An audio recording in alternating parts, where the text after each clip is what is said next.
2 ساعتی از نیمه شب گذشته بود که سوار ماشین شدیم و راه افتادیم سمت عمارت. دلم عین سیر و سرکه می جوشید، ولی سعی داشتم به روی خودم نیارم تا مبادا نصیر بویی ببره به حسی که تو دلم به بهمن داشتم. ولی انگار تموم خیابونا کش اومده بودن و کوچه ها همه بنبست و راه ها همه کور بودن و نصیر آرومتر از حد معمول رانندگی می کرد. در حالی که انگشتای یخ زدم رو توی هم پیش می دادم لب زدم: چقدر دیگه می رسیم؟ چیه؟ نگران بابا بهمنتی؟ نگران نباش، پریچهر اجازتو داده. وقتی از بهمن حرف می زد سعی می کردم نگاش نکنم، چون می ترسیدم چشمام دست دلم رو کنه. تا خود خونه تو صندلی فرو رفتم و زور زدم به روبروم و هرچی نصیر گفت یا سر تکون دادم یا سکوت کردم. دوستای عزیز و مهربونم، سحر هستم، راوی داستان‌های جذاب عاشقانه. ممنون میشم با لایک کردن و به اشتراک گذاشتن ویدیوها به ما انرژی بدید. دیگه طاقتم تاق شده بود و تحمل برچونگی‌ها و مزه پرونیاشو نداشتم. جلوی در عمارت که رسیدیم به محض اینکه ماشینو خاموش کرد، در به دست نصرت باز شد. اونجوری که نصرت در نزده درو برامون باز کرد، فهمیدم اهل خونه خیلی وقت چشم انتظارم نشستن.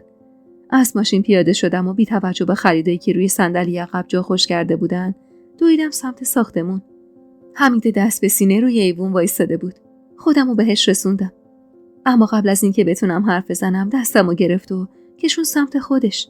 دختر، نه به اون رفتنت که باید به زور میفرستادمت، نه به این برگشتنت که معلوم نیست کجایی. نمیگی دل من هزار راه میره؟ خجالت زده نگاش کردم. بهمن چی؟ کجاست؟ حتما حسابی از کوره در رفته. آره. نگاه ناامیدی به هم انداخت. بهمن از صبح رفته یه مأموریت کاری، اصلا خبر نداره که تو با نصیر رفتی بیرون. اینو که گفت نفس راحتی کشیدم. اوف حمیده، خب اینو زودتر بگو. داشتم از هر سکته میکردم.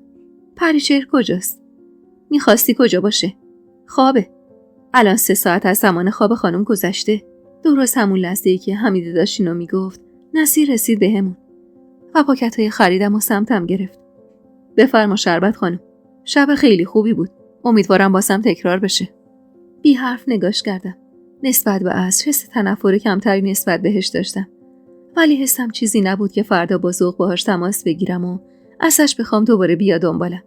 تا با هم بریم بیرون و کباب لقمه بگیریم و چای نباتدار هورت بکشیم. نصیر خیلی تلاش کرده بود. اونقدری که تمام تلاشای منم رشته کرده بود، ولی همون از دلی که حرف حساب سرش نمیشه. اون شب با خیال راحت از نبوده بهمن چپیدم تو اتاقم و تا خود صبح اتفاقای اون روز فکر کردم. میدونستم آفتاب سحر نزده، حمیده میاد سراغم و انتظار داره تمام اتفاقایی که بین من و نصیر افتاده رو براش تعریف کنم. همینم شد. درست 1 ساعت قبل از ساعت صبحونه سر و کله حمیده پیدا شد. هنوز خستگی شب قبل توی تنم بود و پاهام از فشار راه رفتن زیادی ورم کرده بود و کفشایی که خریده بودیم توی پام نمیرفت و حمیده اصرار داشت خرت و پرتایی که خریدم و بهش نشون بدم. نمیشه به خدا حمیده بانو، پاهام ورم کرده، بدنم کوفته است. بذار چند روز دیگه قول میدم تک تکشونو برات بپوشم. چشقوره اینه سرم کرد و روی صندلی نشست. خیلی خوب، حاضر شو، زود باش که باید دوش بگیری. چیزی به ساعت صبحونه نمونده. قطعاً پریچهر منتظر خبرای خوبی از دیشبه. کلاف نفسمو بیرون دادم و راه افتادم سمت حمام. هنوز کوفته بودم و سرم پر از دلتنگی. نمیدونم چرا بی هوا یاد منیژه افتادم و بی معرفتی این چند وقت اخیرم عین خوره افتاد به جون وجدانم. باید تو اولین فرصت میرفتم به دیدنش. چند دقیقه‌ای که زیر دوش آب گرم وایسادم، صدای غرغر حمیده بانو بلند شد. دختر، چی کار میکنی؟ دست به جنبون دیگه. هولکی بدون اینکه به موهام شامپو یا به تنم صابون بزنم، دوش آبو بستم و درو باز کردم. حمیده هوله رو داد دستم و اونو دور بدنم بستم. بعدم کمک کرد جلوی آینه بشینم. چشمم از فرط بیخوابی ورم کرده بود و قرمز بود. معلومه دیشب اصلا نخوابیدی و تا صبح فکر میکردی. ولی به چی؟ به صورت مطمئنش نگاه کردم و با شیطنت خندیدم. به اینکه نصیر چقدر پسر خوب و جذابیه و چطور تا الان ندیده بودمش. حمیدی که منو خوب میشناخت میدونه سر به سرش میذارم. واسه همینم با فشار بیشتری موهای خیسمو شونه زد که آخم در اومد. خیلی خوب، باشه. حالا دیگه تو یه الف بچه هم منو به بازی میگیری؟ با خنده دست روی موهام گذاشتم. آخ دردم گرفت حمیده بانو. به خدا شوخی کردم. چپ چپ نگام کرد. خب بگو کجا رفتی؟ چی کارا کردی؟ پوزخندی زدم. نمیشه صبر کنی سر میز صبونه واسه خودت و پریچه یه جا تعریف کنم؟ چشم‌خوره‌ای رفت و سشوار رو روشن کرد. واسه چند لحظه از دست بازجوییاش راحت شدم. ولی به محض اینکه صدای وحشتناک سشوار از کار افتاد، دوباره صدای حمیده بلند شد. تعریف کن دیگه. قطعاً چیزی که واسه من تعریف می‌کنی با چیزی که واسه پریچه تعریف می‌کنی زمین تا آسمون فرق داره. کجا رفتین؟ چی کار کردین؟ چیا بهت گفت؟ خندیدم. حمیده بانو. یکم فرصت بده تا آسه جواب بدم. دلم می‌خواست از سر خودم بازش کنم. چون اصلا دوست نداشتم راجع به شبی حرف بزنم که خودم به زور سرش کرده بودم. ولی حمیده بانو با سماجت تمام زور زده بود به صورتم. خب دیگه حرف بزن، الان وقت صبحانه میشه. کلافه لباسم و تنم کردم و همونجور که کمربند پیراهنم و از پشت میبستم لب زدم. اولش گفت بریم یه کافه و برام قهوه گرفت با کیک سیب تا از دلم در بیاره اون کار غلط 2 هفته پیششو. بعدش هم رفتیم خرید. 4 ساعت تمام با هم کلنجار رفتیم تا به یه نتیجه مثبت برسیم. آخرش هم شد همین پیرهنی که میبینی. آخر شبم رفتیم واسه شام یه رستوران عیونی زرق و برقدار. همین. ابروی باریکشو داد بالا و مرموزانه نگام کرد. شام چی سفارش دادی؟ خندیدم. مطمئن بودم این سوالو میپرسه. میخواستی چی سفارش بدم؟ خب معلومه دیگه. کباب کوبیده با ریحون تازه. قاه خندید. حتما بانون تافتون. و با قهوه‌تم 3 قاشق شکر اضافه خوردی. من واسه حمیده عین یه کتاب بودم. یه کتابی که 3 ماه تموم از رو خونده بود و حالا تموم صفحاتشو از بر بود. وقتی دید میخندم و چیزی نمیگم، بازوم رو چنگ زد. مطمئن بودم این کارو میکنی. حتی خیال میکردم واسه شام خورش کرد و سفارش میدی. در حالی که راه میافتادیم سمت در اتاق، با شیطنت نگاش کردم. نداشتن، وگرنه تو فکرم بود. دویی تا دوباره بازومو چنگ بزنه که از دستش فرار کردم و قهقه زدم. اگه حمیده نبود من توی این خونه تک و تنها دق میکردم. حتی با وجود بهمن، حتی با وجود پریچهری که ادعاش میشد من براش خیلی عزیزم. جای خالی بهمن سر میز صبحونه عین تیر تیزی تو قلبم فرو میرفت و با کلافگی جواب تک تک سوالای پریچه رو میدادم. و وقتی به جواب دلخواهش نرسید سری تکون داد و یه قلوب قهوه‌ای تلخ سر کشید. سعی کن از این به بعد وقت بیشتری باهاش بگذرونی. نصیر بهترین کیس واسه توئه. ناامید نگاهی به جای خالی بهمن که در نبودش حتی حمیده هم اشتیاقی به نشستن سر این میز نشون نمیداد انداختم. بهمن خان کی برمیگرده؟ بدون اینکه نگام کنه لب زد. نمیدونم. از این قسم مأموریت‌ها زیاد میره. معمولا 1-2 روز بیشتر طول نمیکشه. ولی این بار شاید بیشتر طول کشید. اما قول داده تا قبل از مهمونی خودشو برسونه. از اینکه تمام هماغم پریچهر اون مهمونی بود لجم گرفت. اون سال اولین سالی بود که من میتونستم کنار بهمن، کنار حمیده، کنار زهرا و نصرت و حتی پریچهر سالم رو تحویل کنم. و خب دلم نمیخواست جای خالی بهمن کامم رو زهر کنه. برخلاف گفته پریچهر مأموریت بهمن خیلی بیشتر از 1-2 روز طول کشید. و 2 روز مونده به تحویل سال وقتی من به کلی امیدم رو از دست داده بودم برگشت. اونم خوشحال و خندون با یه جعبه شیرینی بزرگ تو دستش و دست گلی که به زور از پس اون میتونستم صورتش رو ببینم. سعی کردم زیاد اشتیاق نشون ندم و بال در نیارم و پرواز نکنم سمتش. چون توی تک تک این لحظات حمیده زور زده بود به منو نگاه میکرد. بهمن به محض اینکه پاشو توی خونه گذاشت با صدای بلند و بشاشی داد زد. پریچه، شربت، حمیده بانو، کجایید؟ بیان که خبر خوش دارم براتون. دیگه نتونستم طاقت بیارم. دلم تنگ بود. خیلی بیشتر از اون چیزی که نشون میدادم. واسه همین پله ها رو 2 تا یکی دویدم پایین و تو فاصله چند قدمی باهاش وایسادم. تحریش پرپشتی صورتش رو پوشونده بود. انگار که این مأموریت حسابی بهش سخت گذشته بود. ولی چشماش، امان از اون چشما که انگار 2 تا فانوس روشن تو خودش جا داده بود. برق میزد از خوشی خبری که سر زبونش نگه داشته بود تا حمیده و پریچهرم به جمعمون اضافه بشن. دلم پرپر میزد واسه بغل کردنش. دوست داشتم لااقل اون پیش قدم بشه و شربتی رو که به عنوان دختر خونده قبول کرده بود و در آغوش بکشه. ولی اونقدر از شوق خبری که برامون آورده بود سرمست بود که حتی یادش رفت 5 روزه که همدیگر رو ندیدیم. اصلا شاید این 5 روز واسه من اونقدر سخت گذشته بود. پریچهر که از راه رسید بهمن دستاشو باز کرد و تو آغوشش کشید. دلم لرزید، چشمم سوخت. ولی زل زدم به اون تصویر تا یادم بمونه مردی که عاشقش شدم مال من نیست. ببین چی برات آوردم پریچهر خانم. سجل شربت. بالاخره گیرش آوردم. پریچهر با یه لبخند عمیق سجلمو از تو دست بهمن کشید بیرون و قهقه زد. مرحبا وکیل زن. اگه این کارو نمی‌کردی به هوش و ذکاوتت شک می‌کردم. حمید از ذوق بغلم کرد و زیر گوشم پرس زد. خدا رو شکر. مطمئنم از این به بعد اتفاقای خوبی واسط میفته. همونجور که تو بغل حمیده بودم چشمم به صورت خندون پریچهر رو نگاه امیدوار بهمن بود و آروم لب زدم. چطوری پیداش کردی؟ از آقام گرفتیش؟ کمی دست باجه شد ولی خیلی زود خودش رو جمع و جور کرد. راستش از یه واسطه. میدونستم داره دروغ میگه. حتم داشتم تموم این روزا داشته دنبال آقام میگشته. اصلا شاید از اولم میدونست آقام کجاست و به روی خودش نمی آورده. و حالا میترسید به من بگه آقامو پیدا کرده و من هوای رفتن به سرم بزنه. اما خبر نداشت هوای رفتن رو هوای خواستن خودش برای همیشه از سرم برونده بود. توی همین فکر و خیالا بودم که بهمن جعبه شیرینی رو باز کرد و سمتم گرفت. بیا شربت. بیا دهنتو شیرین کن. آقاتم به وقتش پیدا میکنه. انگار که داشت یه بچه 4 ساله رو گول میزد.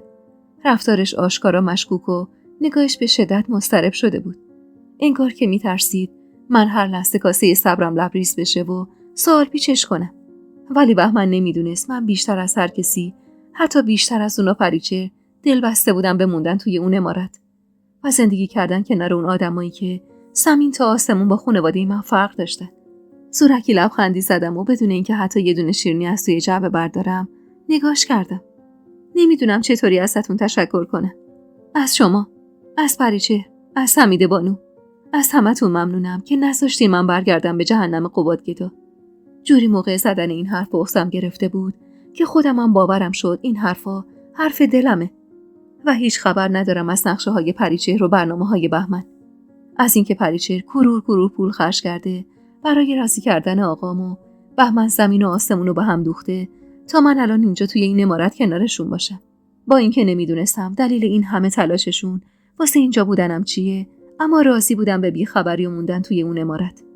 گاهی وقتا بیخبری عین خوشخبریه. عین اون روزای من. حمیده که تموم مدت حواسش به من و صورت غم‌آلودم بود دستمو گرفت و کشون سمت اتاق نشیمن. بیا دخترم. بیا تا به زهرا خانم بگم برامون قهوه بیاره تا دهنمون رو با این شیرینی‌ها شیرین‌تر کنیم. به همراه حمیده و پریچهر و بهمن توی مهمون خونه دور میز چوبی خوش‌تراشی نشستیم. پریچهری که هنوز از ذوق گرفتن سجلم لبخند روی لبش بود سرش روی شونه بهمن گذاشت و با ناز ادا لب زد. ولی من هنوزم معتقدم اگه جای این سجل و اون همه پولی که خرج قباد کردی خرج یه سجل نو می‌کردی که جای اسم این آدم و اسم خودم و خودت تو سجلش بود دیگه غمی نداشتیم. بهمن آروم شونش رو پس کشید و با کمی اخم نگاش کرد. پریچهر جان، من و تو 1000 بار سر این مسئله با هم بحث کردیم. میدونی که شربت دوست نداره اسم مادرش از تو سجلش خط بخوره.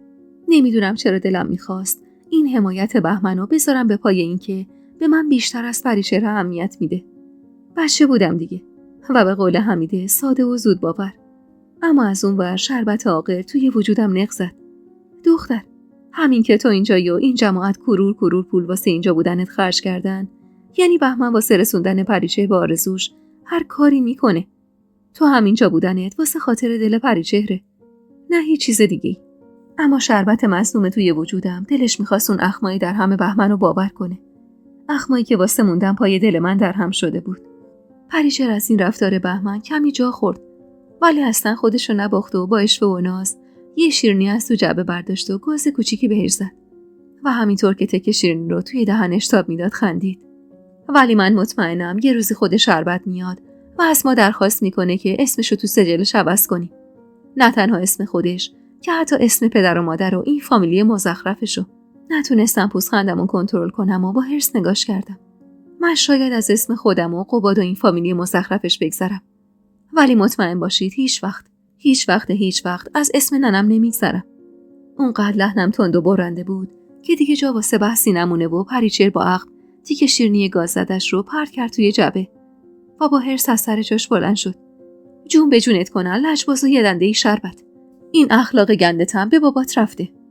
اینو گفت و به حالت قهر از اتاق رفت بیرون. حمیدی که از تنش ایجاد شده بین من و پریچهر ترسیده بود دستمو فشار داد. دختر، چی میشدی امروز و زبون به دهن بگیری؟ میذاشتی به خوبی و خوشی پس گرفتن سجلتو جشن بگیریم. بوق کرده نگاش کردم. چی کار کنم؟ دلم تاب نمیاره پشت سر ننم اینجوری بگه. حمیده، راحتش بذار. شربت حق داره. پریچهر داره زیاده روی میکنه. منم اگه جای شربت بودم اجازه نمیدادم کسی اسم مادرمو ازم بگیره. خدا مادرتون رو رحمت کنه، ولی خب شربتم باید قبول کنه. اگه دلش میخواد پیشرفت کنه باید با دل پریچهر راه بیاد. اینجوری که نمیشه. هر روز اره بده و تیشه بگیر را بندازن. بهمن خندید و من حس کردم چقدر خنده بیشتر از اخم به اون صورت مردونه و جذابش میاد. حمید بانو، شربت واسه پیشرفت نیازی نداره پا رو دلش بذاره یا به ساز دل پریچهر برقصه. همین که اینجا مونده و کم و بیش به قوانین این خونه تن داده، ما باید خودمونم شو کنیم. بهمن خودش باعث و بانی این عشق بود. اون با حمایتاش، با مهربونیاش، با توجهی که من هیچ جای زندگیم از هیچ مردی ندیده بودم، باعث شده بود دل بباسم بهش و حقم داشتم. مگه من چند سالم بود؟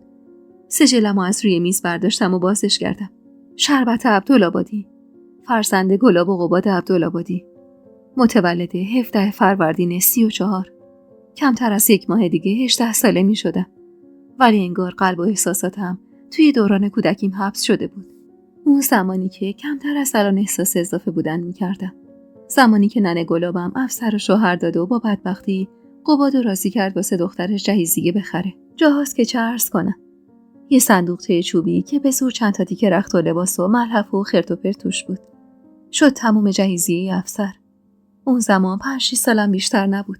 تازه فهمیده بودم آقام رو توی محل قباد گدا صدا میزنن و هیچ کدوم از اهالی محل رغبتی به وصلت با دخترای این خونه ندارن.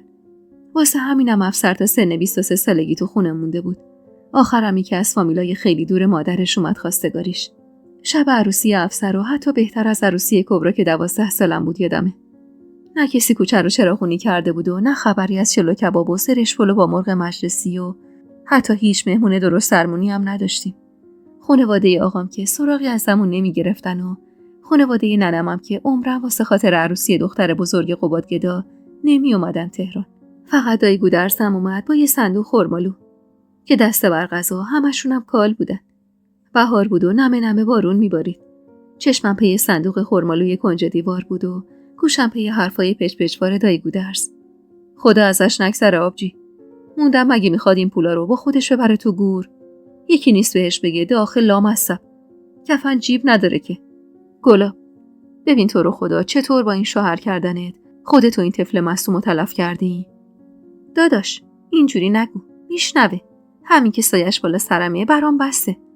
میموندم تو اون دهگوره که بشم مایه عذاب تو آقام. اینجا لااقل یه سایه بالا سرم دارم. ای مرد شور این سایه رو ببرن. صدای بغض کرده ی ننم هنوزم تو گوشمه. دلم میخواست برم جلو و خیر دایی گودرسو بگیرم و بگم کمتر به ننم سرکوف بزن. ولی جرأتشو نداشتم. میدونستم ننم دلخور میشه و گوشمو میپیچه.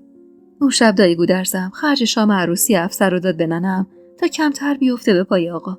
با اینکه مهمون زیادی نداشتیم و روی هم رفته 3-4 تا خانواده از همسایه ها بودن و خانواده دایی گودرس، ولی باز همینم لطف بزرگی بود. با یادآوری خاطرات بچگیم چشمم تر شده بود و هر آن ممکن بود یه قطره اشک گنده بچکه روی صورتم. واسه همینم قهوه روی میز برداشتم و یه نفس سر کشیدم. تلخ بود و دهنم از شدت تلخیش به هم کشیده شد. درست این اون شبی که دایی گودرس پول شام عروسی افسر رو حساب کرد و من ناخنک زدم به صندوق خرمالوهایی که آورده بود و نمیدونستم کاله. مزه تلخ اون قهوه که قاطی شد با طعم گس خاطرات کودکیم صورتمو درهم کرد. خوبی شربت جان. نگاه نگرانش و دوخته بود به صورتم. کاش میشد بهش بگم کمتر به هم محبت کنه و مهر پدرونه خرجم کنه و اینجوری نگام کنه، ولی نمیشد. نه روی این همه جسارت کردن رو داشتم، نه دلم میخواست که محبتش رو از خودم دریغ کنم. واسه همینم زورکی لبخند زدم. یهو یاد منیژه افتادم. میشه یه کاری کنی ببینمش؟ اخماش در هم شد. همون زندونی همبندت که عبد خورده بود. سری تکون دادم که باعث شد عصبی تر بشه. واسه چی ببینیش؟ خجالت زده لب ورچیدم. خب دلم براش تنگ شده. کم محبت نکرده در حقم تو این 2 سال. تازه میخواستم ازت بخوام کمکش کنی. آخه اون بیگناهه. تا بهمن خواست حرفی بزنه حمید بانو دستمو گرفت. آخه قربونت برم، بهتر نیست اون مکان و اون آدما رو فراموش کنی؟ الان تو فقط و فقط باید به فکر خودت باشی. به‌زده نگاش کردم. انگار نه انگار که این زن همون زنی بود که تو برخورد اول بهم گفت از گذشتت فرار نکن. چی باعث شده بود حمیده این همه عوض بشه؟ فقط ترس از علاقه من به بهمن یا ترس از فریشهر؟ حق با حمیده بانو شربت جان. حیف تو نیست بخوای دوباره پا بذاری تو اون فضا. با این حرفش بغضم سنگین تر شد و به زور تونستم دهن وا کنم.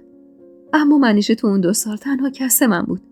نمیتونم چون تو جای بدی گیر کرده فراموشش کنم. این نامردیه. عزیزم، بهتره از گذشته دل بکنی. الان تو جای منیژه منو داری. پریچهر رو داری. اصلا حمید بانو رو واسه چی آوردیم؟ واسه همین دیگه که تو احساس غریبی نکنی. جاشو با اینا پر کن. باور کن رفتم به اون فضا حتی واسه ملاقات کسی هم خوب نیست. چرا دنبال درد سر میگردی؟ دلم از این حرفش گرفت. من حتی امید داشتم که بهمن به خاطر من وکالت منیژه رو قبول کنه و نجاتش بده. افکارمو پس زدم و بی فکر لب زدم. پس چرا شماها جای من درد سرساز رو با یه دختر بهتر پر نکردین؟ مگه نمیدونستین من با خودم شرم میارم تو این خونه؟ حمیده با چشمای گرد شده از تعجب و بهمن با لبخند محوی نگاه میکرد. از حرص قفسه سینم بالا و پایین میشد و منتظر سر زده بودم به لبای کش اومده بهمن تا مجابم کنه و بگه که چرا منو قبول کرده. ولی اون همونجور که لبخند روی لبش بود و با آرامش نگاه میکرد، خم شد سمت میز و یه دونه نوخامه‌ای از توی جعبه برداشت و سمتم گرفت. بفرما شربت خانم. دهنتو شیرین کن.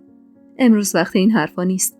حیف نیست تو همچین روزی الکی واسه خاطر هیچی خاطر خودت و بقیه رو مکدر کنی. اونقدر آروم بود که بیشتر لجم گرفت و با حرص نوخامه‌ای رو از دستش گرفتم و تو پیش دستی گذاشتم. بهمن خان، پدر خونده محترم، منیژه واسه من خیلی عزیزه. اگه میبینی تا امروز چیزی نگفتم واسه این بود که از موندن توی این خونه مطمئن نبودم. اما الان که میبینم واسه گرفتن سجلم کرور پول خرج کردین، یعنی من موندگارم. پس خواهشم به دل منم فکر کن.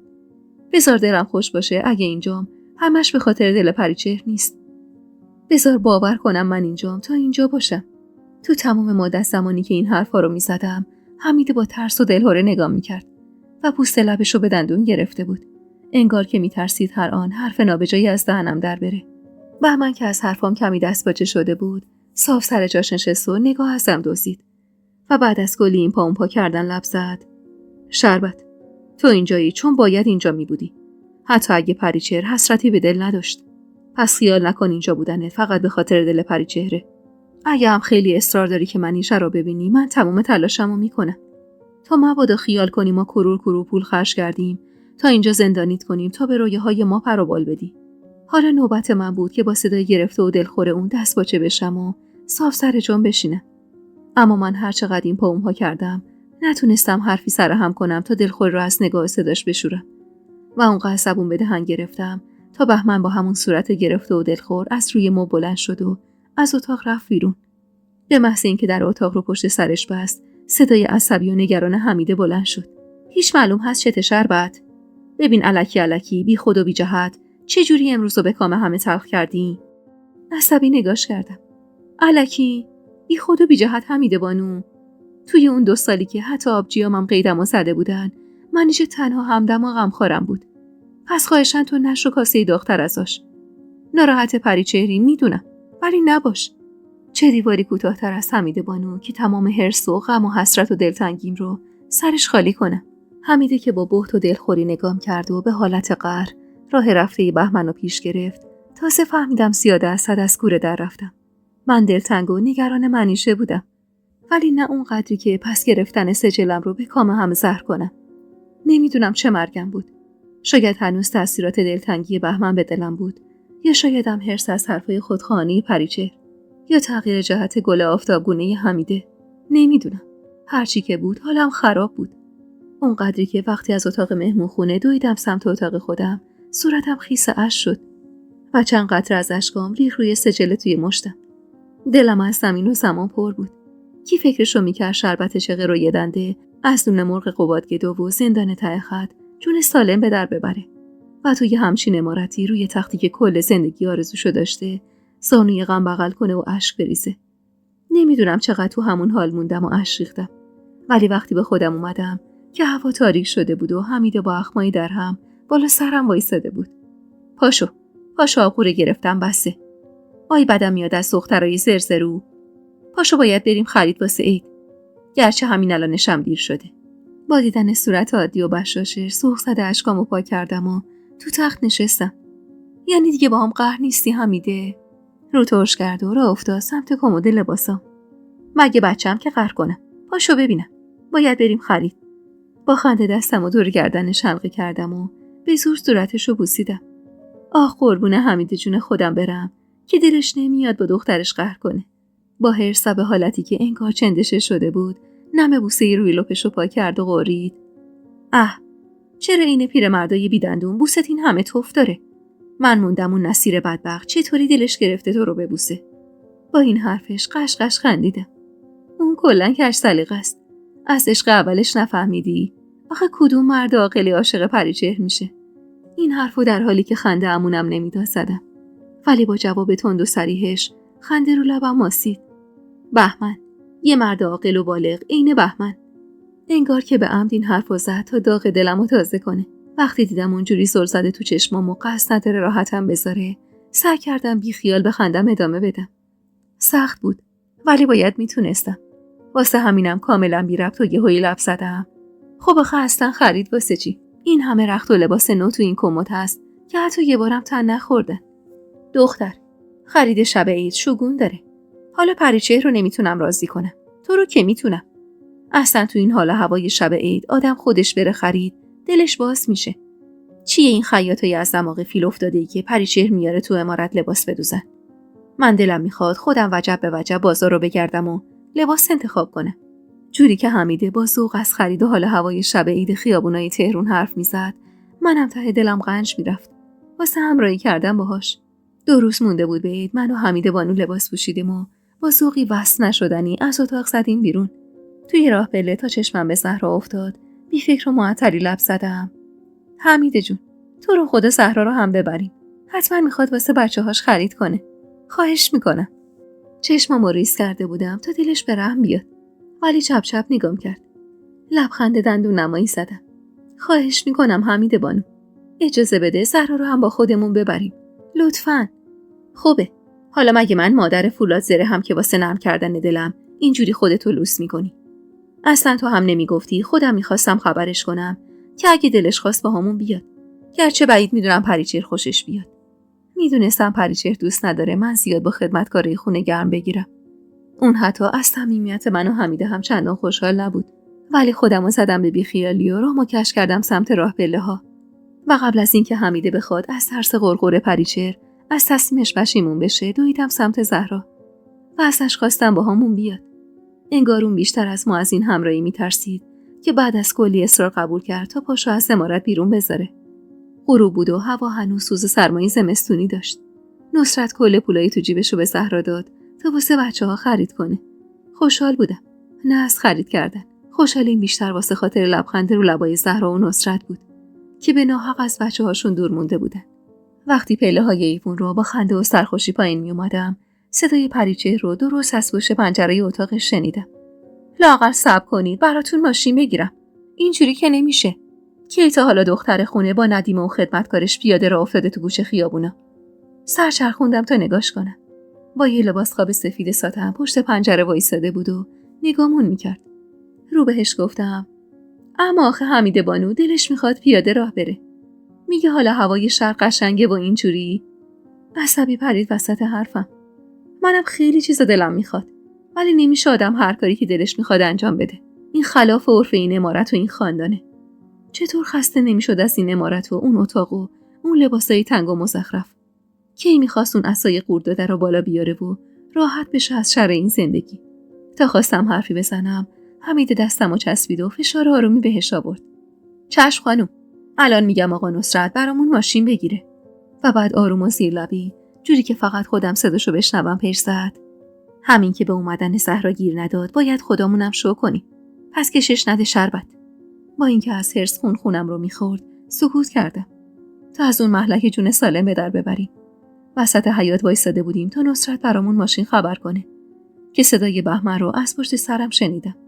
نصرت جان، نمیخواد ماشین بگیری، خودم میبرمشون. جای اینکه از این حرفش خوشحال بشم بیشتر ناراحت شدم و صورت در همه حمیده هم نشون میداد از همراهی بهمن چندان خوشحال نشده و سعی کرد خیلی مؤدبانه مخالفتش رو ابراز کنه. نه بهمن خان، ما خودمون میریم. شما خسته ی راهید، بهتره استراحت کنید. اینو گفت و جوری چشخوره نثار من کرد که انگار تقصیر منه که بهمن همچین قصدی کرده. شاید انتظار داشت منم توی این مخالفت باهاش همراهی کنم. ولی دلم، امان از اون دل ساب مرده که افتاده بود تو دست و پای عقلم و نمیذاشت درست رفتار کنم. نه حمیده بانو، خسته چیه؟ خودم دلم میخواد بیام. اصلا منم عین شما هوای پیاده راه رفتن تو خیابونای شهر به سرم زده. اینو گفت و وای نستا تا حمیده دوباره حرفی بزنه و راه افتاد سمت ماشینش رو روشنش کرد. خدا آخر و عاقبت ما رو به خیر کنه. من از سرانجام خودم و این بچه تو این خونه میترسم.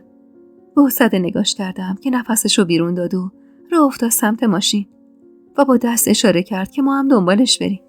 توی اون 17 سال عمری که از خدا گرفته بودم، یه بارم شب عید همراه پدر و مادرم نرفته بودم خرید و رخت نو نخریده بودم. نه تنها من که حتی افسر و کبرا و بقیه هم همینجور بودن. آقام اصلا اعتقادی به شب عید و شگون و رخت نو نداشت. ننه بدبختم هم اصلا زورش نمیرسید واسه 7 سر آیل رخت و لباس نو بخره. آخه مگه مزد رختشویی و ملحفه دوزی چقدر میشد؟ واسه همین قصه همراهی بهمن زیاد طول نکشید و به محض اینکه تو ماشین روی صندلی کنار زهرا و حمیده بانو نشستم، لبم به خنده کش اومد و با ذوق زور زدم به در حیاط که به دست نصرت باز بشه و هرچی زودتر بریم بیرون از این عمارتی که بیرونش چشم مردم رو کور کرده بود و توش ذوق و شوق اهالیش رو. بهمن که ماشین رو روشن کرد واسه یه لحظه حس کردم صاحب یه خانواده هیونی درست درمونم. خانواده‌ای که تمام هم و غم پدرش، خوشی و خوشحالی خانواده‌شه و واسه شادیشون هر کاری میکنه. ولی من انگار توی خواب و خیالم نباید روی یه خانواده درست درمون رو به خودم میدیدم. توی واقعیت ننم تموم عیار بود و به جاش آقام لنگ میزد. حالا توی رویاهامم کنار یه پدر خونده تموم عیار بودم، اما مادر خوندم یه آدم عصا قورت داده یه سفت و سخت بود. اول میریم خیابون لاله‌زار. موافقید خانوما؟ توی اونجا فقط 3 گرمایه حمیده در هم بود و تنها کسی که میدونه دلیل اخمش چیه من بودم و بس. ولی در عوض من و زهرا داشتیم با دومه نداشتمون گردو میشکستیم. بهمن خان، کاش پریچهر خانومم راضی میکردی با همون بیاد. به خدا اینجوری جاش خیلی خالیه. با این حرف حمیده واسه چند لحظه‌ای نگاه خیره بهمن رو از تو آینه احساس کردم و تنم گر گرفت. حمیده بانو، شما که خودت پریچهر رو خوب میشناسی. اون راه افتادن تو خیابون و گشتن دنبال رخت و لباس و کسر شأن میدونه. ما هم که نمیتونیم خودمون رو فدای اون کنیم. ناسلامتی اولین سالیه که شربت پیش ماست. این عید از تمام عیدای عمرم عیدتره. به قول خودش باید 2 قبض جشن بگیریمش. قلبم جوری تون میکوبید که مطمئن بودم اگه بهمن واسه لحظه‌ای زبون به دهن بگیره، صدای تاپ تاپ کوبیدنش به گوش همه میرسه. بالاخره به بازار رسیدیم. ماشین که از حرکت ایستاد، حمیده با یه لحن عرضده و خجل لفا کرد. خب دستتون درد نکنه. ما میریم خودمون. شما هم دیگه تو زحمت نیفتید. بهمن هاج و واج نگاش کرد. حمیده بانو، انگار از من سیر شدی، هی میخوای دست به سرم کنی. خب منم میخوام بیام خرید. مگه من آدم نیستم؟ من اون لحظه خیال میکردم تموم درد حمیده حس من به بهمنه. ولی بعدها فهمیدم بیشتر ترس حمیده از این بود که بهمنم همون حسی رو به من پیدا کنه که من بهش داشتم. حسی که کم کم به پریچهرم القا شد و زندگی جدید نوپای تازه جون گرفتم رو از هم پاشون. حمیده دیگه نمیتونست و نه روی اینو داشت که با بهمن مخالفت کنه.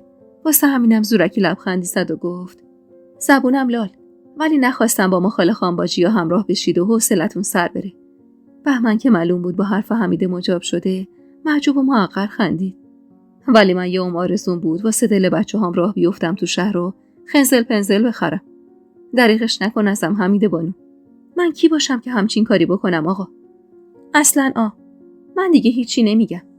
اینو گفت و با دست جلوی دهنش رو گرفت و با حرص در ماشین رو واسم باز کرد و با چشخوره بهم اشاره کرد تا پیاده شم. حالا برعکس چند دقیقه پیش سراسر وجودم ذوق بود. ذوق از راه رفتن تو خیابونای پرزرق و برق شب عید کنار آدمایی که دوستشون داشتم. بهمن تا ماشینش رو پارک کنه و بیاد چند قدمی از زمون عقب افتاده بود و حمیده از فرصت پیش اومده استفاده کرد و زیر گوشم پشت زد. با خودت تکرار کن شربت. بابا بهمن. خب بابا. و من ناخودآگاه با خودم تکرار کردم بابا. بهش می اومد. بیشتر از هر کسی لایق پدر بودم بود. ولی دلم حتی وقتی هم بابا صداش می زدم از شوقش به تپش می افتاد. اصلا از کجا معلوم دخترای دیگه چه حسی به پدرشون داشتن؟ شاید تموم دخترای همسن و سال من همینقدر عاشق پدر تموم عیارشون بودن. وسط خیابون لاله‌زار راه می رفتیم و بهمن دستم و عین یه پدر دلسوز نگران تو دستش گرفته بود و انگشتاشو محکم تو انگشتام قفل کرده بود. من جور دیگه‌ای بهمنو می‌خواستم و اون بهم فقط به چشم دختر خوندش نگاه می‌کرد و با ذوقی بس نشدنی می‌کشوندم سمت ویترین مغازه‌ها و با خنده پیراهنای گلدار دخترنه رو بهم نشون میداد و من تمام مدت تو خیالم بابا صداش می‌زدم تا به قول حمیده ملکه ذهنم بشه که بهمن برای من چیزی جز پدر خونده نیست و نمیتونه باشه. ببین شربت، ببین چه قشنگه. این پیراهن خیلی خوشگله. مطمئنم خیلی بهت میاد. رد نگاهش رو گرفتم و سر زدم به پیراهن گلبه‌ای توی ویترین. یه پیراهن کوتاه آستین حلقه‌ای که قدش تا زانوم میرسید. قشنگ بود. زیادی هم قشنگ بود. حتی از تموم پیراهنای بلند و چینداری که پریچهر واسم گرفته بودم قشنگتر بود. لبخند زدم و دستم از تو دستش کشیدم بیرون. خیلی قشنگه. دوستش دارم. عین بچه‌ها بالا پایین میپریدم و ذوق میکردم. شاید نصف بیشتر ذوقم واسه این بود که اون پیراهن سلیقه بهمن بود. از ذوق من خندش گرفت. پس بریم تو مغازه که بپوشیش. اینو گفت و بازومو گرفت و سرچرخون سمت حمیده بانو و زهرا که چند قدمی از ما عقب‌تر بودن. خانوما بیاید اینجا، شربت میخواد لباس بپوشه. دل تو دلم نبود تا پیراهن سلیقه بهمنو تنم کنم.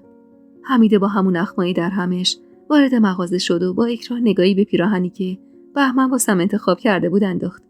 این به درد کجا میخوره بهمن خان؟ واسه شب عید زیادی سنگین نیست. ما که جایی نمیریم. یه پیراهن سبکتر بهتر نبود؟ بهمن همونجور که لبخند رو لبش بود رو کرد بهش.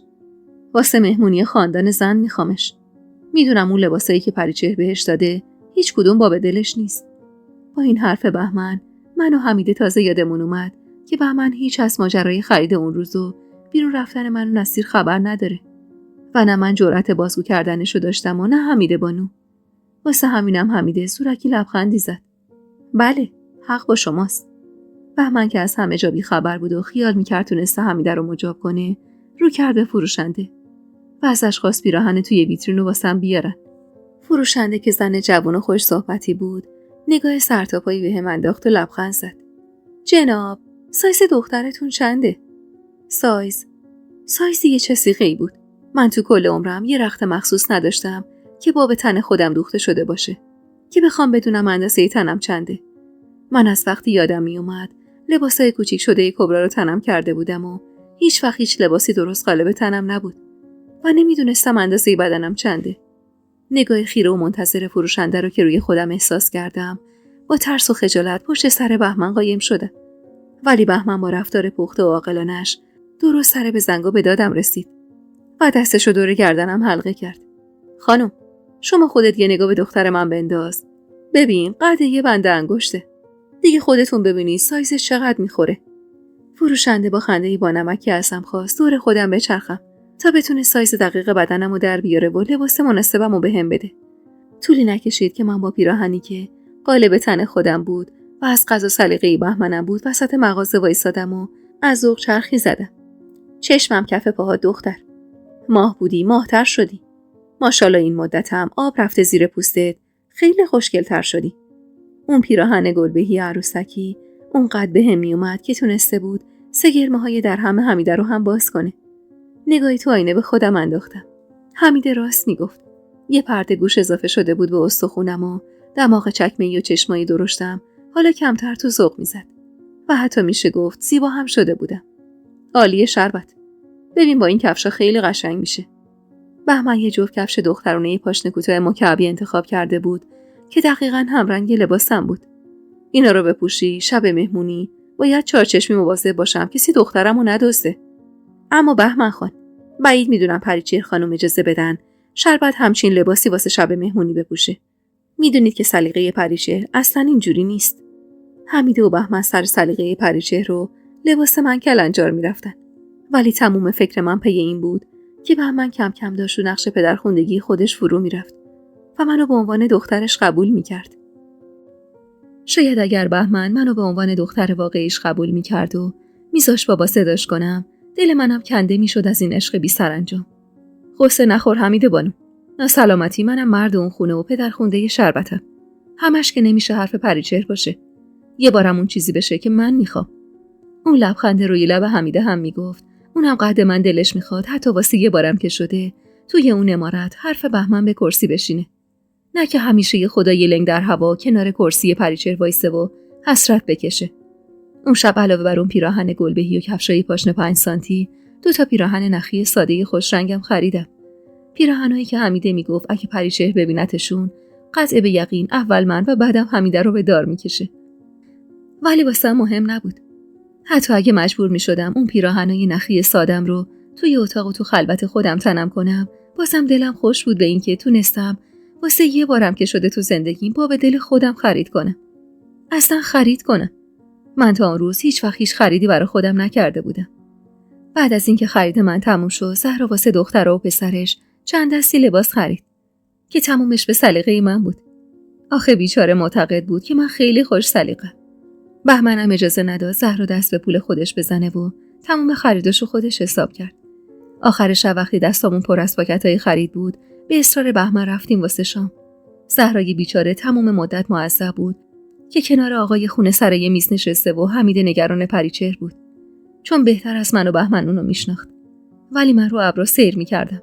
اونقدر خوشحال بودم که واسم مهم نبود لقمه از گلوی زهرا پایین نمیره و حمیده یه بند زیر گوش بهمن میخونه که پریچهر خونه تنهاست. اما نباید بیرون شام میخوردیم. حالم خوش بود از بودن کنار بهمن، کنار حمیده و حتی زهرا.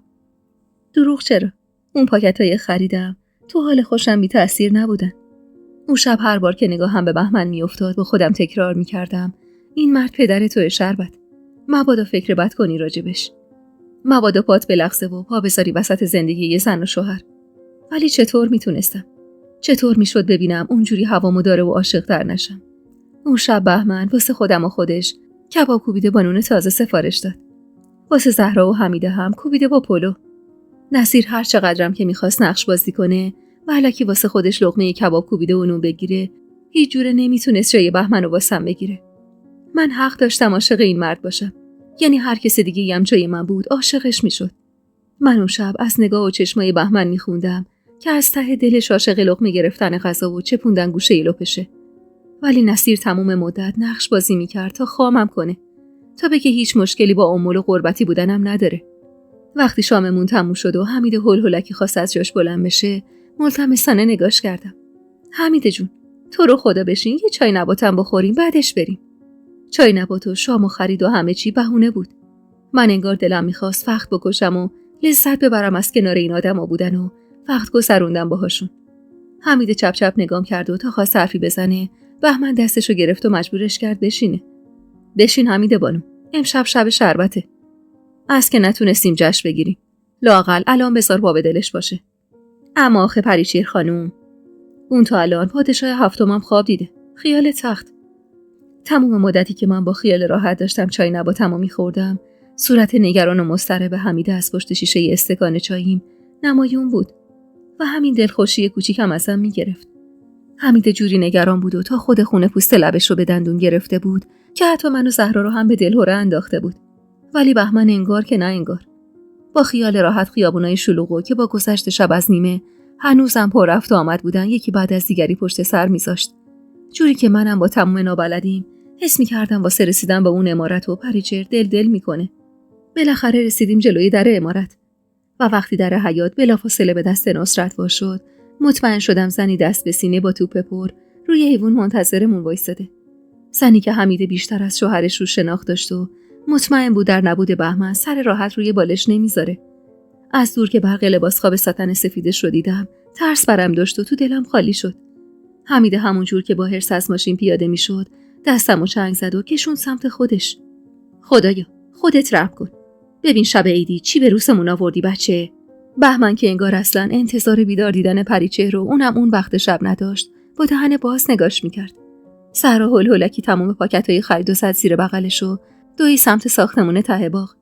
من و حمیده هم زودتر از بهمن رسیدیم جلوی ایوون و من از دیدن اخمایی در همه پریچهر جوری قالب تویی کرده بودم که انگار راستی گناهی ازم سر زده بود. حمیده بانو، از تو انتظار نداشتم دیگه.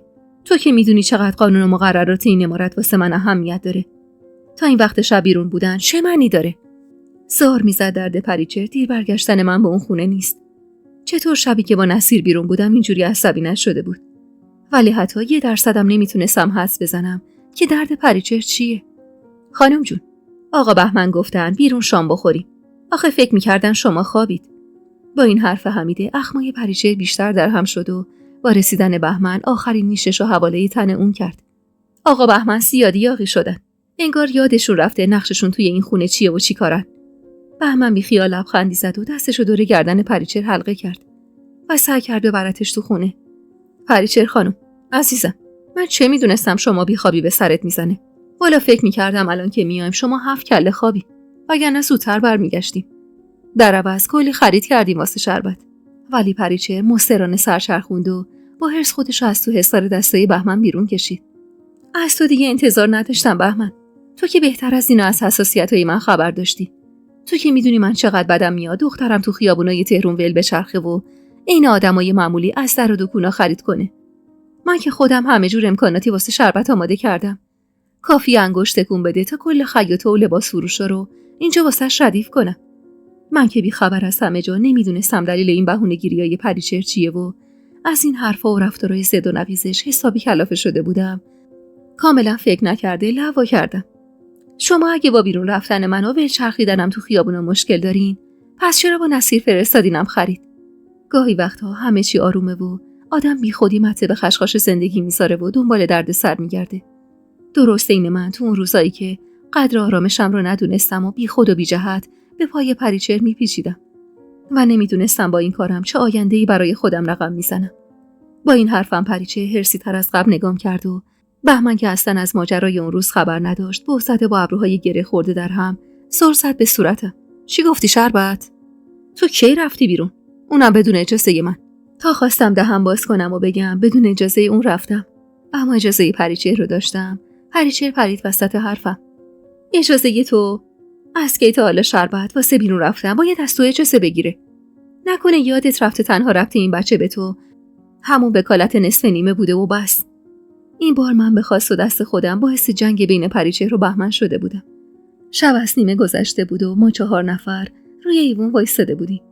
حمیده بانو با ترس، من با دلهره، بهمن با دلخوری و پریچهر با حرصی که چندین ماه طول کشید تا بفهمم اون شب چه حالی داشته و چرا اونجوری غرور و غیرت و شخصیت بهمن رو نشونه گرفته بود. پریچهر عاشق بود، اما بیشتر از اون خودخواه. آدم اگه عاشق باشه معشوقش رو بیشتر از خودش میخواد. درسته این منی که اون لحظه تمام هماغمم غرور لطمه خورده بهمن و شخصیت له شدهش زیر پاهای پریچهر بود، نه چیز دیگه ای. گاهی که یاد اون شب میافتم با خودم میگم حال آدمی زاد به تار مویی بنده. چطور ممکن بود یهویی حال خوشم توی چشم هم زدن این زهر مار تلخ بشه؟ انگار که هزاران سال نوری فاصله بود بین اون لبخنده و خنده های از ته دل سر شب و نگاه دلخور و بهزده آخر شب بهمن. وقتی که اونجوری نگاه میکرد انگار که پدری امیدشو برای همیشه از دختری که تموم امیدشو بهش بسته بود از دست داده بود. دلم میخواست هم باز کنم و بهش بگم من به اجبار رفتم، به اجبار پریچهر. و حتی همین حمیده‌ای که حالا با ترس و دلهره روبروی تو وایساده و جرأت نداره قدم از قدم برداره. اما انگار مثل همیشه درست سر به زنگا دندونام به هم کلید و زبونم سر شده بود. چند لحظه‌ای بینمون فقط سکوت بود و نگاه‌های پر از حرفایی که نیاز به زدن نداشت و به راحتی میشد از نگاه آدما خوندشون. با خودم کلنجار میرفتم واسه زدن حرفایی که حمیده از چشمم خونده بود و با چشم و ابرو واسم خط و نشون میکشید که مبادا به زبون بیارم و آتیش بین پریچهر و بهمن رو بیشتر کنم. همون لحظه صدای دلخور بهمن که تو گوشم پیچید به خودم هزاران بار لعنت فرستادم که چرا تمام مدت لالمونی گرفتم و حرف نزدم. پریچهر، من 15 ساله که به ساز تو رقصیدم، چون فقط من بودم و تو. چون این وسط هیچ وقت با هیچ بچه‌ای باز نشد. هر سازی زدی رقصیدم و دم نزدم، چون کارات، حرفات و خودخواهیات جز به خودم و خودت به کسی ضرری نزد. اما حالا من با کارام پای یه بچه رو به این عمارت باز کردم و تو نمیتونی با خودخواهیات زندگیشو ازش بگیری. یعنی من نمیذارم. خوبه چشماتو باز کنی و حقیقتو ببینی. اگه شربت قبول کرده بود الان توی سجلش جای اسم پدر اسم من و جای اسم مادر اسم تو بود. پس هی نگو من این وسط فقط یه وکیل نصف و نیمه بودم و بس. اگه اینطوری باشه نسبت من با شربت همونقدر مهمه که با تو. پریچهر، تو نمیتونی منو از این بازی خط بزنی. صورت پریچهر لحظه به لحظه کبوتر میشد. جوری که با خودم گفتم الانه که پس بیفته و خونش بیفته گردن بهمن. اما انگار من زیادی بچه بودم. پریچهر سفت و سخت‌تر از چیزی بود که من خیال میکردم. با تموم شدن حرفای بهمن عین دیوونه ها قهقه زد. یعنی فکر میکنی من پریچهر زن نمیتونم تو رو از این بازی خط بزنم؟ جناب آقای بهمن خان، شما همین الانشم از این بازی خط خوردی ولی حالیت نیست. شما همون روزی که دکتر گفت تمام دلیل بچه دار نشدن ما عیب توئه از این بازی خط خوردی. ولی من خر بودم که به روت نیوردم. اون شب من روی اون ایوون زمانی که بهمن زند روبروی پریچهر سنش ایستاده بود صدای شکستن غرورش رو به گوش خودم شنیدم. اون لحظه قلبم چنان در هم ماچاله شد که انگار پریچهر راز بزرگ زندگی خودم رو به روم آورده بود.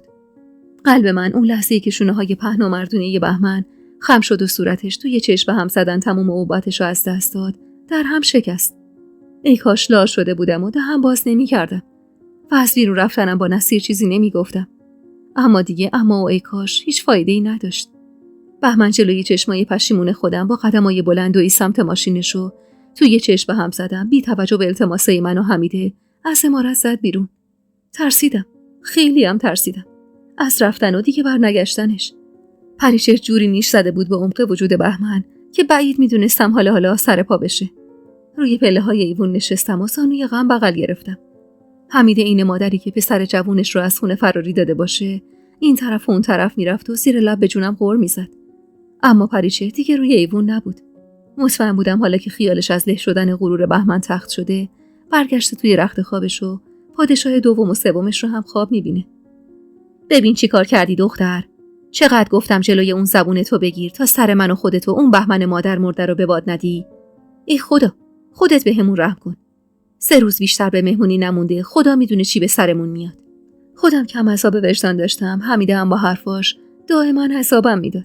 با اینکه اون یه بند از مهمونی 3 روز آینده حرف میزد، ولی تموم درد من فردا شب بود.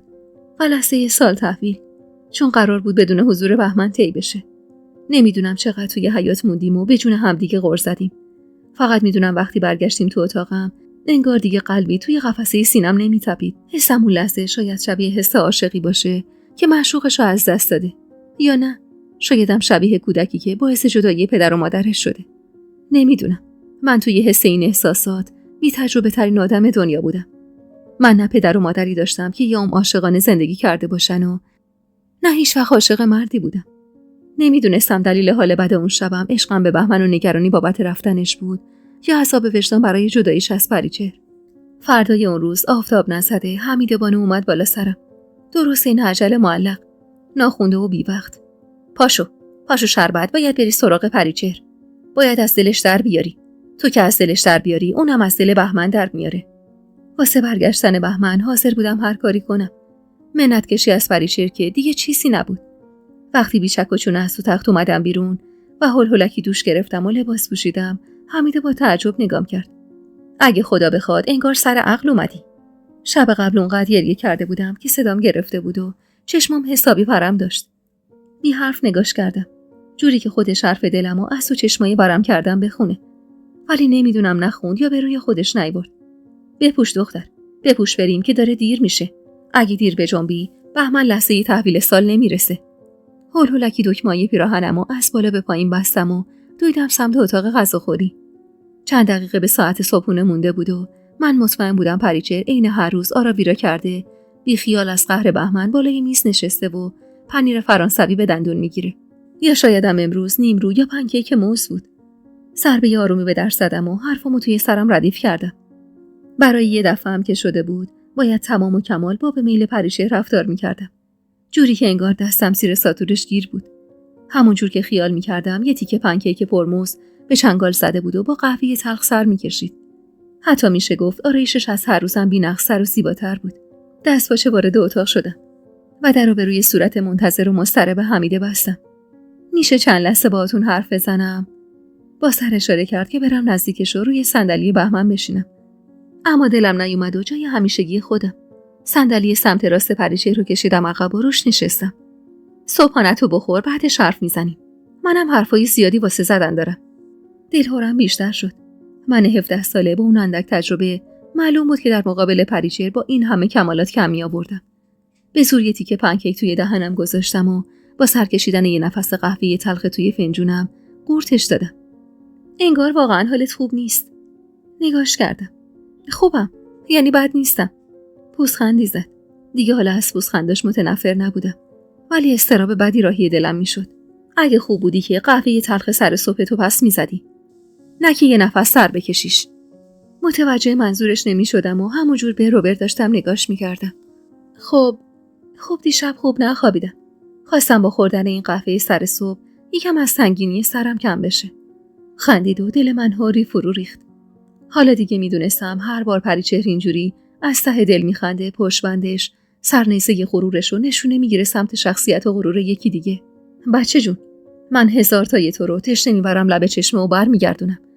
خیال نکن میتونی زیر سایه من زندگی کنی و هر کاری دلت میخواد بکنی.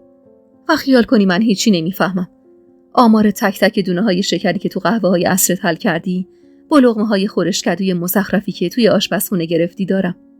و اگه بروت نیاوردم فقط به خاطر این بود که دلت خوش باشه. اما خیال نکن تونستی خامم کنی. من پریچهر زند، تنها وارث این خاندان. یه جوری جمله آخرشو با تاکید و حرص گفت که انگار من دندون تیز کرده بودم برای ارث و میراث خاندان زند. من با تموم بیکسی‌ها و فقر و غربتی که کشیده بودم هیچ چش داشتی به این مال و منال نداشتم. اصلا نباید هم می‌داشتم. اصلا این مال و منال به من ربطی نداشت. نه که بخوام بگم خوردن غذای خوب و خوابیدن توی رخت خواب گرم و نرم به مساقم خوش نیومده بود. خوبم اومده بود.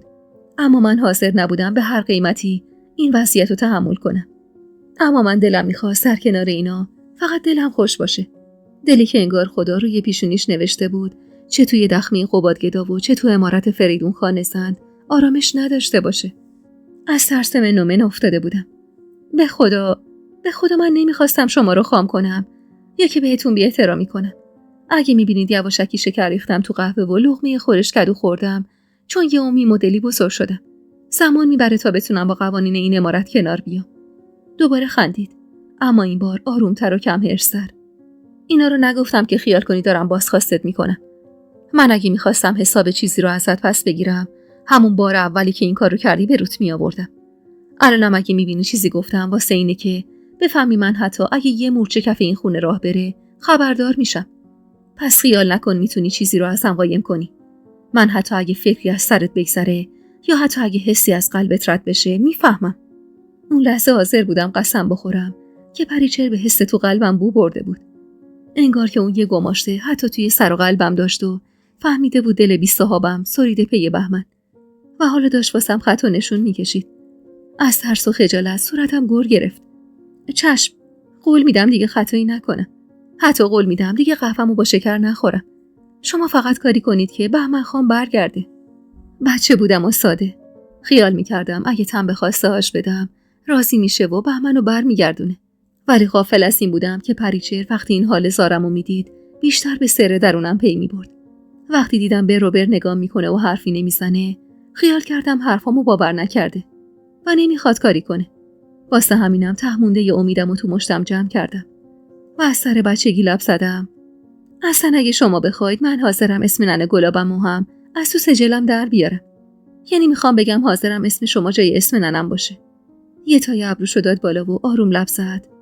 یعنی بهمن اینقدر واسط عزیزه؟ اونقدری که به خاطرش از اسم ننت دست بکشی؟ هول شدم. کاملا آشکارا و هویدا. جوری که دستام به لرزه افتاد و زبونم بند اومد. باورم نمیشه. تو به خاطر بهمن حاضری از مادرت بگذری. داشتم بندو به آب میدادم. فقط چند ثانیه مونده بود تا دست دلم واسش رو بشه. چند ثانیه‌ای که انگار کش اومده بود. توی لحظه تصمیم گرفتم فکری که از سرم میگذره رو به زبون بیارم. نه فقط بهمن خان، شما هم واسه من عزیزی. من طاقت ندارم شما و شوهرتون به خاطر من و بچگیم از هم دور بشین. حمیده بانو از عشق شما واسم زیاد گفته. همونقدر که بهمن خان واسه من ارزش داره، شما هم واسه من با ارزشین. اگه گفتم حاضرم اسم شما جای اسم مادرم بیاد تو سجلم، واسه این بود که مادری عین شما و پدری عین بهمن خان داشته باشم. واسه این که دلم نمیخواد شما رو، پدر و مادرم رو تو این وضع ببینم. نمیدونم لحن من زیادی خشک و بی‌احساس بود و نتونسته بودم رول دختر مظلوم قصه رو بازی کنم، یا پریچهر زیادی زرنگ بود. اینقدر زرنگ که از تو نگاهم رخنه کرده بود تو قلبم و سر دلمو خونده بود و میدونست هر حرفی میزنم واسه خام کردن اونو تبرئه کردن خودمه. چند لحظه‌ای که بدون حرف نگام کرد، عین یه عمر طول کشید تا بالاخره لب از لب وا کرد و از این برزخ نجاتم داد. باشه، معامله خوبیه، 2 سرسود، 2 سرش هم واسه من سوده، هم واسه تو. برگشتن بهمن و گرفتن سجلی که هم واسه من خوبه هم واسه تو. دیگه هیچی واسه مهم نبود. اسم ننه گلابم تو قلبم حک شده بود. دیگه چه فرقی داشت تو اون سجل کوفتی باشه یا نه؟ با این حال صورکی لبخند زدم. پس میری سراغش؟ پوزخند زد. غصه نخور، میرم سراغ بابا بهمنت. به قول حمیده پریچهر مار خوشخط و خالی بود. اونقدر خوشخط و خال که نه من نه حمیده نفهمیدیم تمام قصه پریچهر از اصرار واسه گرفتن سجل و واسه چیه. اما بهمن پریچهر رو حتی بهتر از حمیده بانوی 50 ساله و به قول خودش آب دیده دنیا دیده میشناخت. واسه همینه وقتی ظهر اون روز پریچهر آلاگارسون کرده رفت تا بهمن رو برگردونه، دست خالی عین لشکر شکست خورده برگشت. ظهر روز عید بود و خوب یادمه حتی حمیده هم از برگشتن بهمن مطمئن بود. اینقدر مطمئن که به همراه زهرا خانم سفره 7 سینی وسط مهمونخونه پهن کردن و تمام وسایل عید رو روش چیدن. اما امان از دسته‌ای که پریچهر با توپ پرو دست خالی برگشت. آه که دیدن اون اخمایی در هم و لبای چفت شده روی هم چقدر ترسناک بود. پشت سر حمیده قایم شدم که مبادا ترکشای حرصش رو تن منم بشینه. حمیده مردد و دودل خودش رو به پریچهر نزدیک کرد. خانم جان، مشکلی پیش اومده؟ صبونم لال واسه آقا اتفاقی افتاده؟ نگاه پرحرص پریچهر به من بود، انگار که منو بانی تمام اتفاقا میدونست. برنگشت. آقا بهمن خانتون برنگشت. حمیده بانو، میدونی چرا برنگشت؟ چون نخواست شرط شربت رو عملی کنه. حالا برو از شربت بپرس شرطش چی بوده. بعدش بشین با خودت فکر کن تنها دلیل این که بهمن این شرط رو قبول نکرده چی میتونه باشه. پریچهر این حرفا رو همونجور که نگاهش به من بود و بدنش از حرص میلرزید زد و رفت. به محض رفتنش احساس کردم اتاق بیش از اندازه سرد شده. لرز به تنم افتاده بود و از ترس خودم رو بغل گرفته بودم. حمیده رو کرد بهم. شربت، چی میگه این؟ تو چه شرطی گذاشته بودی؟ نگاه حمیده نگرانتر از همیشه بود. خیلی خیلی نگرانتر. بازومو گرفت و سعی کرد با فشار دادن بهش از فکر و خیال درم بیاره. با تو هم چی کار کردی؟ چی گفتی؟ بی خبر از من چه شرطی گذاشتی؟ با صدای لرزونی که هیچ تلاشی واسه نلرزیدنش نداشتم لب زدم. خواستم بهمن برگرده. بهش گفتم اگه بهمنو برگردونه قبول میکنم سجلمو عوض کنه و قبول میکنم جای اسم ننم اسم خودش رو بذاره. جای اسم آقامم اسم بهمن. مگه بعد حرفی زدم؟ به خدا که خیال میکردم اینجوری جفتشون خوشحال میشن. البته خودم بهتر از هر کسی میدونستم که میخواستم با عوض شدن سجلم تنها امیدم از بهمنم از بین ببرم. حمیده با دهن باز نگام میکرد، انگار که باورش نمیشد همچین کاری کرده باشم. باورم نمیشه شربت، این چه کاری بود کردی آخه؟ بغضم گرفت و با همون بغض سنگین گفتم میخواستم بهمن برگرده. میخواستم دوباره کنار پریچهر باشه. میخواستم کنار جفتشون باشم. ولی خب فکر نمی‌کردم کار بدی کرده باشم. آخه کجای این کارم بد بوده؟ تو بگو حمیده. حمیده با ناامیدی سر تکون داد. حالا که میبینی بهمن شرطشو قبول نکرده. شاید چون خیال میکرده پریچهر مجبورت کرده. کمی بینمون سکوت افتاد و بعد حمیده عین جن زده ها از جا پرید. یا خدا، خدایا، خودت من رحم کن. حالا میفهمم دلیل این همه غیظ و حرص پریچهر واسه چیه.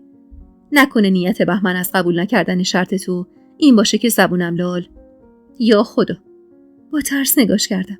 از فکری که از سرش میگذشت اونقدر ترسیده بود که حتی جرأت به زبون آوردنش رو هم نداشت. چی میگی حمیده بانو؟ تو رو خدا یه جوری حرف بزن که منم بفهمم. چشمای گردش و حالی از اشک پوشونده بود. صورتم قاب گرفت و پیشونیشو به پیشونیم چسبون. میدونستم. به خدا عین روز واسم روشن بود. بهمن همیشه عین فرزاد بود و تو دقیقاً عین مادرت. میدونستم این اتفاق میفته. اصلاً مطمئن بودم. ولی سعی داشتم خودم رو گول بزنم. مطمئنم پریچهرم از اولش به این فکر میکرد که همون اول کاری پای نصیر رو به این خونه باز کرد. اونو آورد تا دل تو رو بند کنه که مبادا دلت سمت دیگه ای سر بخوره. حالا نوبت من بود که خودم رو بزنم به نفهمی و از حرفاش سر در نمی آوردم. نمیفهمیدم چی میگه. با حالت زار نگاش کردم. حمید بانو، از چی حرف میزنی؟ یعنی چی؟ چی داری میگی؟ دیوونه شدی؟ فرزاد کیه؟ تو مگه ننه منو میشناسی؟ تلخ خندید. میفهمی شربت، خوبم میفهمی. بهتر از منم فهمیدی. شایدم خیلی زودتر از اینا فهمیدی که این شرطو گذاشتی تا دست و پای خودتو بهمنو ببندی که مبادا این گناه بیشتر از اینا شکل بگیره. فقط موندم بهمن با اون همه عقل و درایتش چطور تن به این کارا داده. اون که میدونه پریشر اگه ذره‌ای بیشتر از اینا از این عشق مطمئن بشه چه بلایی سرت میاره. احساس میکردم حمیده هم شعور و عقل و درایت بهمنو نشونه گرفته. اما من حاضر بودم سپر بلا بشم تا مبادا بلایی سر اون بیاد. حمیده بانو، نکنه منظورت اینه که بهمنم به من حسی داره. واسه همینم نخواسته رسما پدر خونده من بشه. حمیده، به خدا این فکر مسخره است. بهمن مال این حرفا نیست. اون مردترین مردیه که من تو کل زندگیم دیدم. حمیده بغض کرده بود و درست همون لحظه‌ای که این حرفا رو زدم قطره اشکی چکید روی گونش. آره شربت، بهمن مرده، زیادی هم مرده. اصلا جای تمام مردای روی زمین مردونگی بلده. ولی دل که این حرفا حالیش نیست. من درست همون لحظه که فهمیدم پریچهر تو رو پیدا کرده و آورده اینجا ته دلم شور افتاد. واسه امروز، چون مطمئن بودم این اتفاق میفته. چون بهمنو بهتر از هر کسی میشناختم. شاید الانم این چیزی نباشه که من میگم، ولی به زودی اتفاق میفته. به زودی این عمارت عین یه بمب منفجر میشه و زندگی تک تک آدمای اینجا رو زیر و رو میکنه. فقط امیدوارم تو زیر این آوار نمونی. درست از حرفاش سر در نمی آوردم، اما میترسیدم. ترسی که باعث شد بغضم سر باز کنه. آخه مگه من چه گناهی کردم؟ به خدا یه بار، حتی یه بارم کاری نکردم که بهمن بفهمه چقدر میخوامش. اصلا تو مرام من نیست. میدونم اگه ننم ببینه و بفهمه که من دلم سر خورده پی مال مردم آغم میکنه. دلسوزانه خندید. میدونم تو پاکتر از اونی هستی که بخوای رو ویرونه ی زندگی کسی خونه بسازی. اما پریچهر حتی اجازه نمیده یکی عین تو توی خیالش هم عاشق بهمن باشه و تو حوالی این عمارت پرسه بزنه.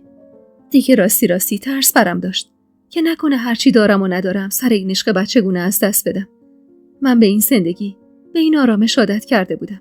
به بودن کنار حمیده و داشتن بهمن و حتی خود پریچهر، به دیدن هر روزه نصرت و زهرا، و نمیخواستم از دستشون بدم. واسه همینم با ترس لب زدم. الان باید چیکار کنم؟ چیکار کنم که بهمن برگرده؟ چیکار کنم که پریچهر مطمئن بشه من عاشقش نیستم؟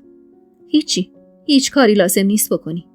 همین که کاری نکنی، همین که این خیالت هم نباشه که بهمن توی این خونه نیست، واسه پریچهر بسه.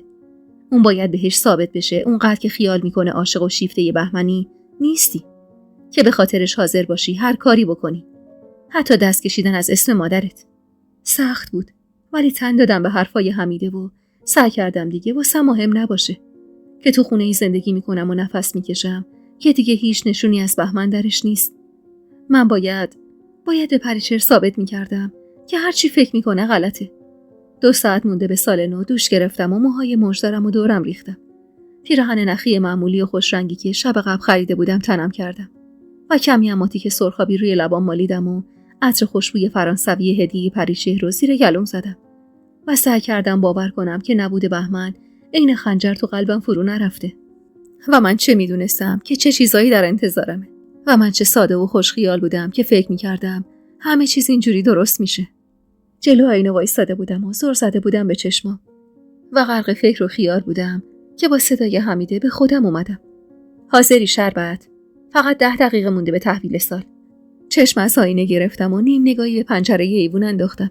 هنوزم امید داشتم به اینکه هر آن در حیاط عمارت به دست نصرت باز بشه و ماشینش درست جای همیشگیش زیر شیروانی کنج دیوار پارک بشه. آخه چطور دلش میومد لحظه تحویل سال تنهامون بذاره؟ من اگه به جای اون بودم هر شرطی که واسم گذاشته بودن رو قبول میکردم. تا این لحظه کل خانواده‌ام کنار هم دور سفره بشینیم و یا مقلب بخونیم. بیا دیگه شربت، پریچهر منتظره. حمیده هم رخت نو تنگ کرده بود و موهاشو حسابی بیگودی پیچ کرده بود. ولی خدا شاهد بود که چشمای اون از چشمای منم عزادارتر بود. بهمن آدمی نبود که نباشه و بشه جای خالی و نبودش رو به راحتی انکار کرد. دست توی دست حمیده از پله‌ها سرازیر شدم و راه افتادم سمت مهمونخونه. پریچهر روی صندلی نشسته بود و پا رو پا انداخته بود. موهای بلند خوشحالتش رو کمی موج داده بود و سرخاب عناری رنگی روی گونه‌هاش زده بود. شاید غلو باشه اگه بگم چشمای پریچهرم با وجود تمام بزک دوزکی که کرده بود تا ثابت کنه از نبود بهمن هیچ غمش نیست، بازم غم داشت.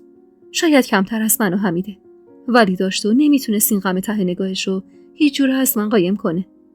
کنار سفره روی زمین 4 زانو زدم و وقتی صدای گوینده رادیو تو گوشم پیچید از ته دلم آرزو کردم بهمن برگرده و خدا رو قسم دادم اگه برگشت و برای همیشه موند، دیگه حتی برای یه بارم که شده حتی با خودم هیچ حرفی از این عشق نزنم تا فراموشم بشه، تا خاکش کنم یه گوشه از قلبم و دفع بشه تا قیامت.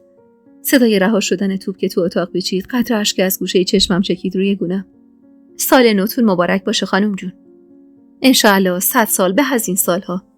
به زور چشم از ماهی رقصونه وسط کاسه آب گرفتم و سر زدم به صورت پریچهر که به سردی دست حمیده رو گرفته بود و سعی داشت تبریکش رو با یه لبخند تصنعی جواب بده.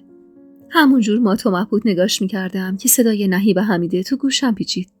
شربت جان، پاشو دست خانومو ببوس و سال نو رو بهشون تبریک بگو. همونطور که حمیده خواسته بود از روی زمین پا شدم و راه افتادم سمت صندلی که پریچهر روش نشسته بود.